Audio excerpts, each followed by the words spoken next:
Olá, eu sou a Lucinda e este é o canal Buscando Luz.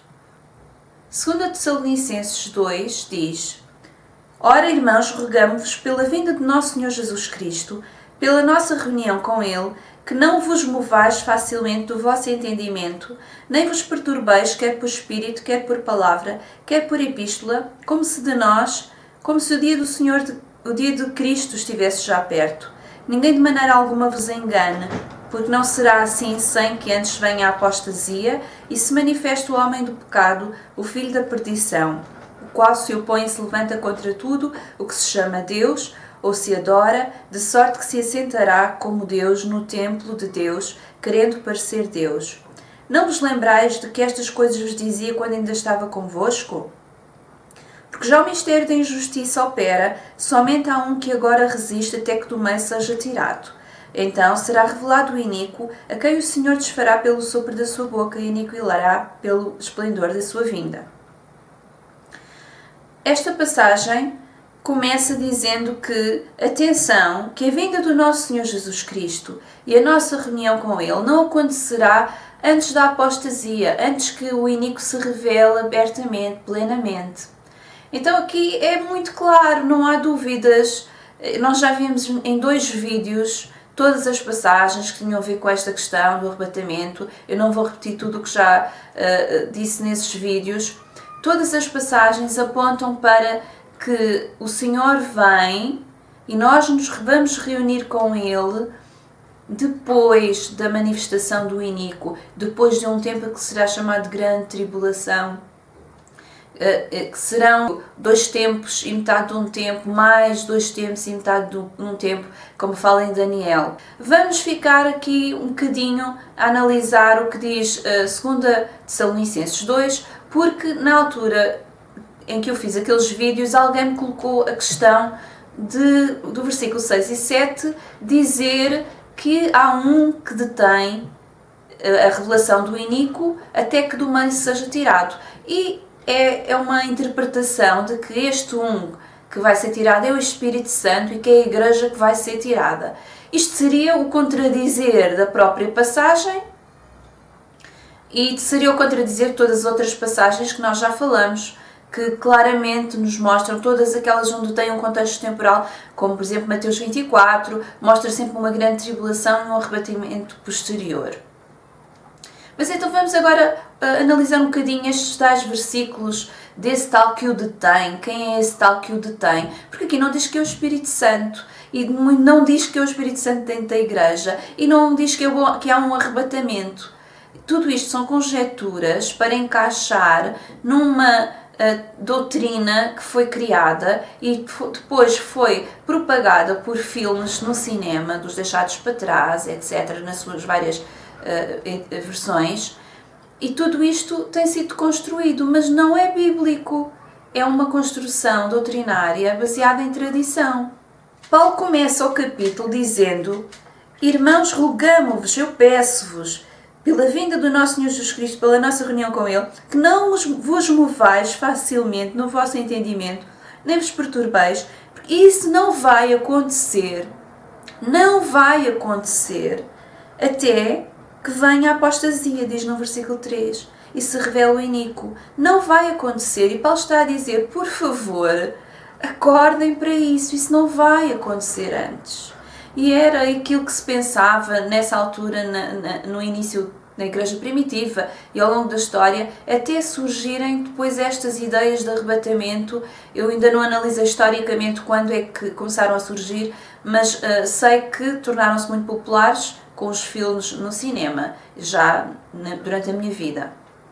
Há algo que está a deter a revelação do iníquo. Isto é claro na passagem. A questão aqui é o que é que está a deter a revelação do iníquo. Não há dúvida que a nossa reunião com Ele, com o Senhor, será posterior à revelação do iníquo.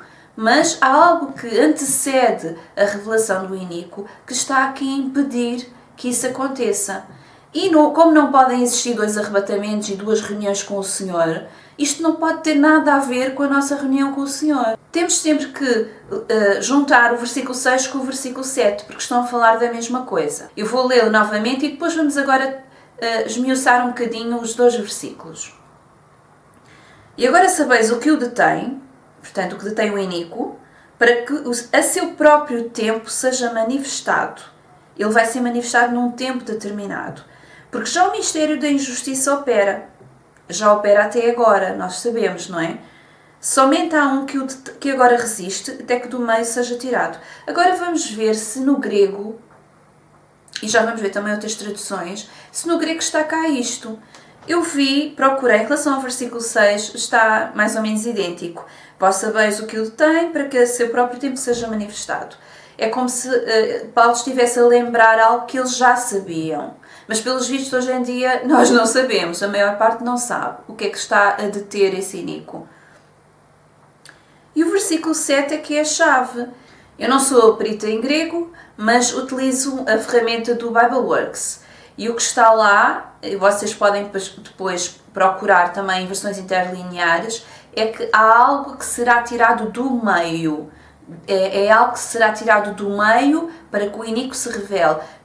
Não fala do arrebatamento, não fala de que alguém vai ser tirado e vai subir, não é isso que diz, é algo que vai ser tirado do meio. Ou seja, algo que está a impedir que o iníquo se manifeste, que vai deixar de fazer esse impedimento. Há uma versão portuguesa interconfessional que diz assim: com efeito, as forças misteriosas do mal já estão em atividade, mas, para que tudo se realize, é preciso que aquele que está a impedi-lo saia da sua frente. Alguém está à sua frente. Imediatamente me fez lembrar a passagem de Balaão. Balaão vai fazer algo que o Senhor não queria que ele fizesse, e o Senhor já tinha dito para ele não fazer, mas depois, com a sua insistência, o Senhor acabou por permitir que ele fosse. Tinha a ver com abençoar ou amaldiçoar Israel, e Balaão ia, e na sua mula, não é? O animal ia andando até que alguém se colocou à sua frente, mas Balaão não o viu. E a mula viu o anjo do Senhor que estava à frente e parou. E a ideia deste versículo de 2 Tessalonicenses é semelhante. Alguma coisa está à frente a impedir que o iníquo se manifeste. É esta a mesma ideia. Agora, o que é que pode impedir que o iníquo se manifeste?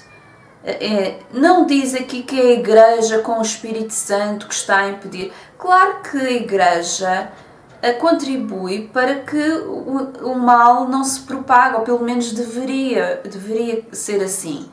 Claro que a Igreja, com oração, contribui para que o mal não cresça desmedidamente. Mas, escatologicamente, há coisas que estão determinadas. E mesmo a Igreja fazendo tudo e orando e fazendo tudo o que ela pode fazer, há coisas que Deus determinou. Eu não creio num determinismo total, e sou mesmo avessa à doutrina soteriológica do calvinismo, mas há coisas que Deus determina e não podemos negar isso. O facto de haver profecia, o facto de haver um livro de Apocalipse anunciando coisas vindouras, mostra que Deus determina muitas coisas. Deus não determina a minha vontade para o meu dia-a-dia, mas Deus determina grandes acontecimentos da história que vão levar o homem e o mundo e todas as coisas para um determinado ponto, que será a consumação da sua vontade. Deus tem tempos e estações e Deus tem tempos determinados. E os tempos determinados de Deus não podem ser anulados. E há um tempo para que o iníquo se venha a manifestar. Logo em Gênesis 1,14 diz: disse também Deus, haja luzeiros no firmamento dos céus para fazerem separação entre o dia e a noite, sejam eles para sinais, estações, para dias e anos. Este termo estações é moedim, são os tempos assinalados de Deus. Tanto que as festas que eram celebradas, que são celebradas ainda por muitos, das festas bíblicas, são chamadas das moedim, são os tempos assinalados. E elas não são só festas porque sim, por algum motivo sem sentido. Elas são tempos assinalados de Deus com significados proféticos, tremendos. E aqui em Gênesis 14 diz que os astros têm sinais que nos mostram esses tempos assinalados. Se nos lembrarmos dos sábios do Oriente, quando Yeshua nasceu, eles viram nos astros a indicação de que tinha nascido em Belém aquele que seria o rei dos judeus. E nós perdemos essa sabedoria, mas eles tinham essa sabedoria. Nós estamos a falar de astrologia, estamos a falar de entender os sinais de Deus. Graças a Deus que, embora nós tenhamos perdido essa sabedoria, nós temos a palavra de Deus e temos o Espírito de Deus e podemos entender as coisas espirituais que Deus nos deixou na sua palavra. Este termo moedim é traduzido na Septuaginta, depois no Velho Testamento em grego, como kairos. Kairos é o tempo de Deus, aqueles tempos assinalados de Deus. Geralmente usa-se o tempo Cronos para o tempo contado pelos homens, e esse Kairos é os tempos assinalados de Deus, pelo menos é a palavra que foi encontrada no grego para equivaler ao Moedim, esses tempos assinalados. Quando vamos ver nas versões de Almeida o versículo 6, o versículo é semelhante em quase todas as versões. Naquela versão que eu gosto muito de esta portuguesa interconfessional, diz, vou ler os dois versículos juntos.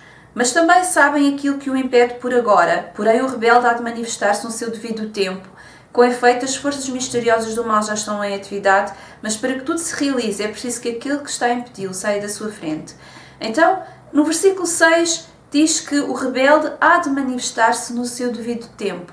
E sabem qual é a palavra que está aqui neste tempo? Não é Cronos, é Kairos. E se fosse no hebraico, seria que o rebelde se manifestaria no seu Moedim, num tempo determinado de Deus, no Kairos de Deus. É no Kairos de Deus que esse rebelde, que esse iníquo se vai manifestar. Então, aquele que o detém, quem é? Não pode ser outro senão Deus, não é? Mas não está aqui a falar que o Espírito Santo está na igreja, que vai ser arrebatado e tirado da igreja. Não está aqui escrito isso. Está que Deus está impedindo a manifestação deste iníquo, é Deus que está, e é por causa do Kairos de Deus, do Moedim. Não é tempo ainda. E não é tempo ainda porque Deus não quer ainda que o iníquo suba ao poder. O diabo é o príncipe deste mundo, não temos dúvidas disso. Foi o próprio Senhor que o disse. Mas ele não pode assumir o controle total enquanto Deus não decidir que é a hora. Porquê? Porque Deus quer que muitos se salvem, é isso que está escrito na palavra. Deus quer que muitos venham à salvação e Deus está à espera com a sua infinita, grande misericórdia, grande, infinita longanimidade para com todo este mal. E nós vivemos dias que é como Sodoma e Gomorra, é horrível. Tudo o que está a acontecer, o pecado aumentar numa dimensão que os cristãos se sentem desconfortáveis neste mundo. Mas temos que esperar até que o Kairos de Deus, o tempo de Deus chegue e então o iníquo possa subir ao poder, porque será só por 2 tempos e metade de um tempo, mais 2 tempos e metade de um tempo, e isso terminará. Nós julgamos que são 7 anos. E terminará, e então virá a nossa reunião com Ele e estaremos para sempre com o Senhor. Como diz em Zacarias 12, salvo erro, que diz que o Senhor virá por os seus pés sobre o Monte das Oliveiras, mas antes dele descer, haverá grande alarido. E em Mateus 24 diz que o Senhor recolherá, os seus anjos recolherão todos aqueles que são seus, e nos reuniremos com Ele, como diz em 1 Coríntios 15, vamos reunir-nos com o Senhor, aqueles que morreram ressuscitarão primeiro, os que estão vivos serão transformados, e vamos ao encontro do Senhor nos ares, e depois todos juntos desceremos sobre Jerusalém, e viremos para reinar durante 1000 anos com o Senhor sobre a terra. Um facto é que aqui não fala do Espírito Santo, não fala de arrebatamento, e, a não ser no primeiro versículo, nos primeiros 2 versículos da passagem, onde diz que a nossa reunião com Ele não será antes da apostasia, depois referida no versículo 3, não fala aqui do Espírito Santo dentro da igreja a ser arrebatado. Fala de os moedim do Senhor que chegará, o Kairos de Deus que chegará. E quando Ele chegar, o Senhor que está à frente do iníquo, que não o deixa subir ao poder, então o Senhor sairá e deixará, porque são os tempos de Deus. Assim também como no milénio, depois dos 1000 anos, Satanás voltará a ser liberto por um tempo, e com um propósito, e depois tudo terminará. São os tempos estabelecidos de Deus.